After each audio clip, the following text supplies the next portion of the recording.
Today's documentary is about a poem called For+the+Fallen by Robert Lawrence Bignon. He was born on the 10th of August in 1869.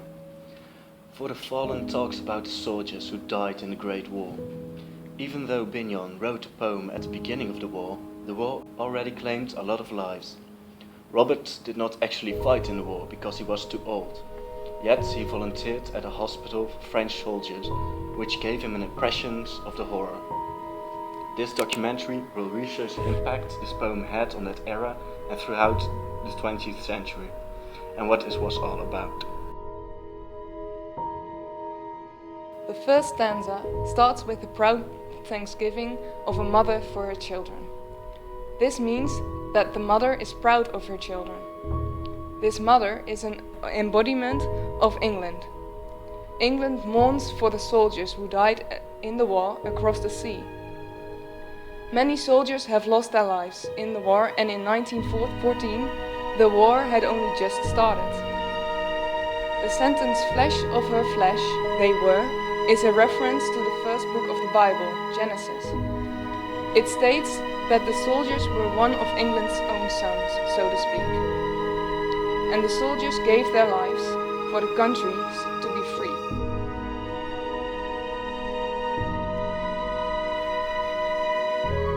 In the second stanza, two different emotions are explained. First, the sadness that comes from losing the soldiers. But then there is music within the sorrow, which could refer to the soldiers being in a better place now.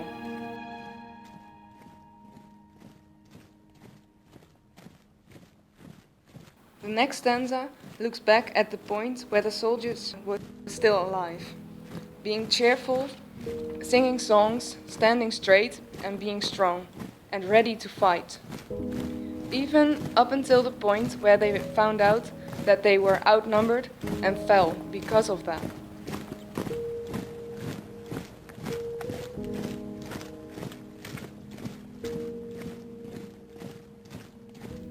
The soldiers will never grow old, while the people who are still in England will grow old. Years will not touch the soldiers, and no matter when, all the time they will be remembered.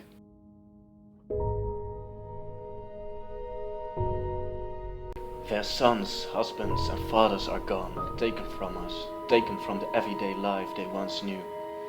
They have no lot in our labor, they are liberated from the hard work at the home front.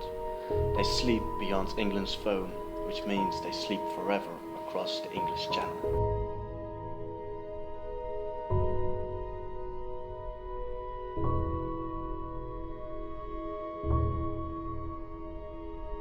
Their hopes and desires are endless, a constant source springing forth from a place in us that they can't necessarily see. Their dead remain in their hearts and our desire to have them with us. That is a desire for which they do know the location, their hearts. When they look up at the stars, they remember them, and remember them always. Night, the eternal sleep, cannot take their memory away from them. They all return to dust. Life continues. Stars keep shining because life is a cycle. But they, the fallen soldiers, will remain eternal because they are remembered and will continue to be remembered. He immortalizes them by showing our thanks on Remembrance Days, by reading their journals, stories and poetry.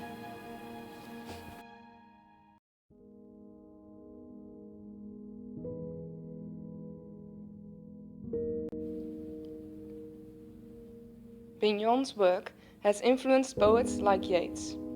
The poem is used at Remembrance Sunday, and it is also used in other Remembrance Days around the world, such as Australia, New Zealand and Canada. The piece was published in The Times in September 1914, when public feeling was affected by the recent Battle of Marne, which was in September.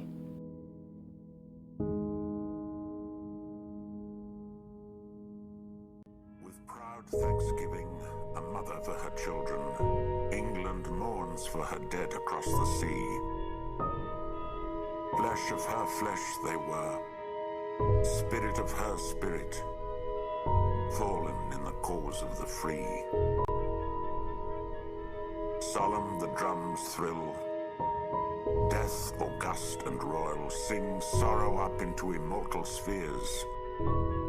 There is music in the midst of desolation, and a glory that shines upon our tears.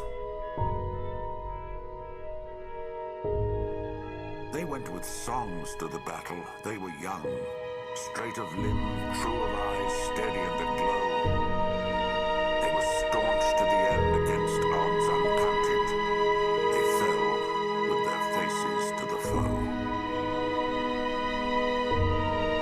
They shall grow not old, as we that are left grow old.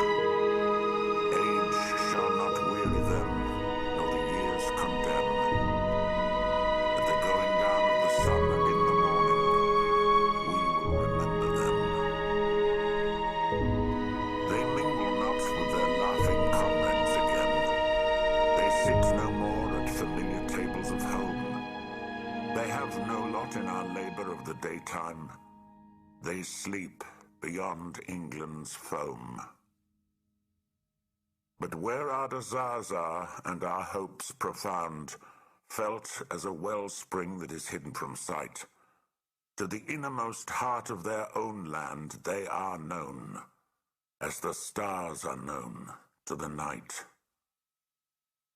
As the stars that shall be bright when we are dust, moving in marches upon the heavenly plain, as the stars that are starry in the time of our darkness, to the end,